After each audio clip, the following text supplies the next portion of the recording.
Hi everyone, my name is Sonia from There Within, and I just wanted to connect with you today to see where things are at.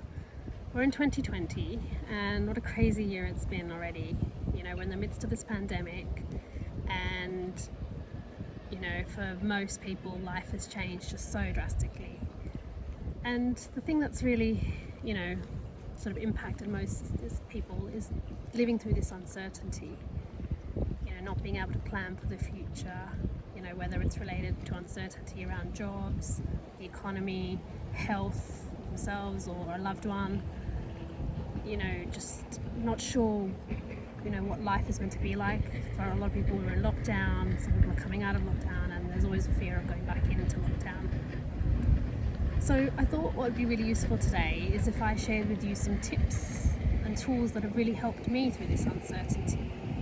And if it resonates with you, possibly something you can add to your toolkit or just to think about when you're going through it. So my first tip is that it's been really helpful for me to just accept that I'm living through this uncertainty and accept that I can't control everything. And why is acceptance really important? So when you're accepting, you're not resisting. And resistance drains you of a lot of energy. And you'll see this as a bit of a theme throughout this video. When you're resisting, you're kind of wishing things were different and getting frustrated because you know they're not. And so when you're accepting, you're meeting life where it is, you're being present, and it's giving you the starting point of where you can move from here. What tools and resources do you have now? What can you control from here? What's the next first step? So I found that really powerful. My second tip,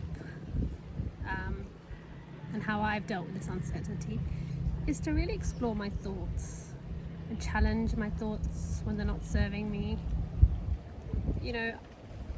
We as humans, we have this negative bias, especially in times of uncertainty.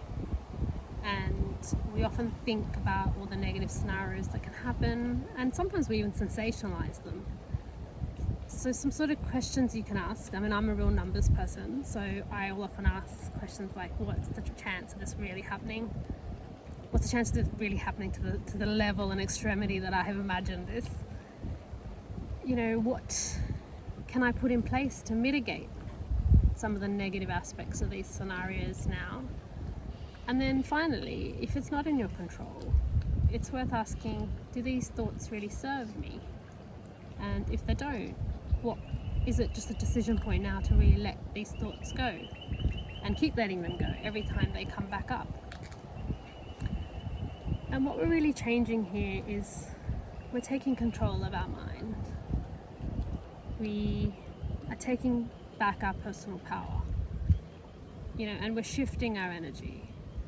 Shifting it maybe from that more negative, slightly negative element all that things that we think about, to a more positive mindset.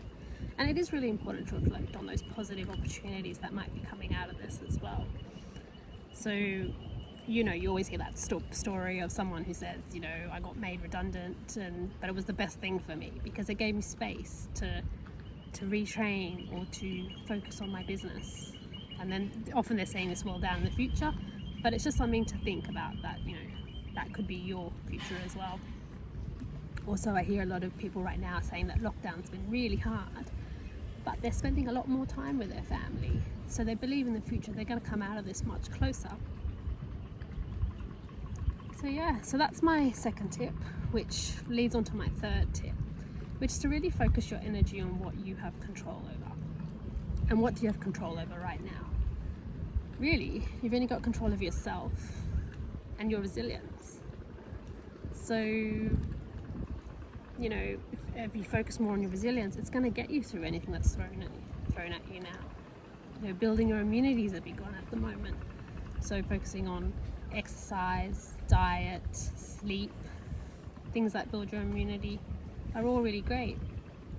But to really, optimize this exercise, you really have to have a good understanding of what is actually draining your energy. So, for example, if worry is something that drains your energy, you need to put practices in place that help you manage that. So for me, yoga and meditation have been an absolute game changer.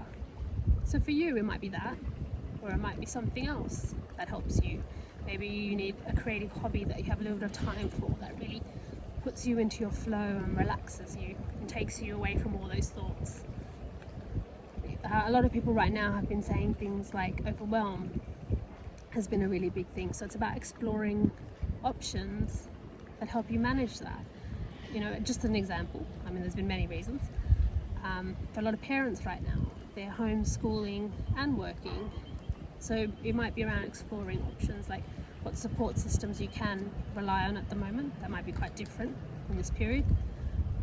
Also, maybe sharing some of that homeschooling with other parents and combining resources. Just some possible options to sort of think through. And what we're really doing here is looking at ways to maintain your own energy, fill your cup. Because if you're pouring from an empty cup, you know, you can't really give to others. So it's really about, you know, working out ways to maintain your energy levels. My final tool is visualization. This has been super powerful for me. And I'll explain this as a bit of an exercise that you can repeat yourself, ideally on a regular basis. So imagine a scenario in the future after all this. It could be that holiday that you're currently having to put on hold, or it could be that large family gathering that right now is maybe not possible. And just visualize it with a lot of detail.